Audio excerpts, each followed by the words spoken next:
Return down value method क्या होता है मैं आपको सिंपल करके बता देता हूँ यार। एक कार ली मैंने, अब अगर अपन कार वगैरह वाली चीज़ें लेते हैं ना, तो मैंने आपको बताया था कि ऐसी कार्स वगैरह पे इनिशियल डेप्रिसिएशन बहुत ज़्यादा लगता है और उसके बाद धीरे धीरे डेप्रिसिएशन अलग लगता है, कम होता जाता है।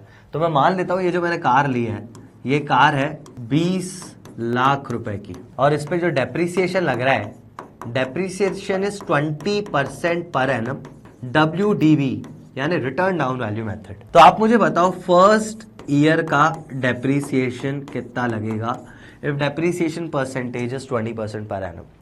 फर्स्ट ईयर का डेप्रिसिएशन 20 लाख रुपए का 20% which would be rupees 4 lakh.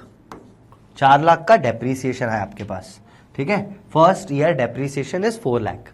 अब यहां पे अपन निकालते हैं return down value. Return down value कैसे निकलती है? Cost minus depreciation. सर ये कार थी 20 लाख रुपए की, 4 लाख रुपए इस पे डेप्रिसिएशन लग चुका है, तो आज की इसकी रिटर्न डाउन वैल्यू कितनी है? 20 लाख में से 4 लाख अगर आप माइनस कर दोगे तो आएगा 16 लाख रुपए। इसको बोलते हैं रिटर्न डाउन वैल्यू। और अगले साल जो आप डेप्रिसिएशन लगाओगे इस रिटर्न डाउन वैल्यू पे ना लगाओगे, ना कि ओरिजिनल कॉस्ट पे। तो अभी तक क्या कर रहे थे हम, हर बार 20 लाख रुपए पे डेप्रिसिएशन लगाते आ रहे थे 20%, SLM method, straight line method.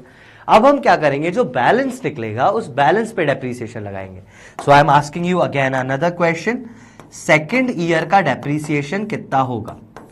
सोच समझ के आंसर देना, तुमसे बन जाएगा, लेकिन तुम मुझे बताओ, तुम खुद दिमाग लगाओ। मैंने आपको बता दिया है रिटर्न डाउन वैल्यू में हम रिटर्न डाउन वैल्यू पर डेप्रिसिएशन लगाते हैं। तो आप अब लगाओगे सर हम क्या करेंगे, हम डेप्रिसिएशन कैलकुलेट करने के लिए 16 लाख रुपए पे 20% लगाएंगे। 16 लाख पे 20% इज 3,20,000, ठीक है। अब तुम मुझे अब थोड़ा सा तुम्हें कैलकुलेशन करना पड़ेगा। अब तुम मुझे, अभी तक तो बच्चों ने बता दिया, मतलब बहुत बढ़िया यार, इट्स गुड, लाइक बहुत बढ़िया, बहुत बढ़िया। क्या आंसर देते हो तुम, बिल्कुल सही आंसर दिया तुमने, गुड, प्राउड ऑफ यू बच्चे। चल अब तू मुझे थर्ड ईयर का डेप्रिसिएशन बता।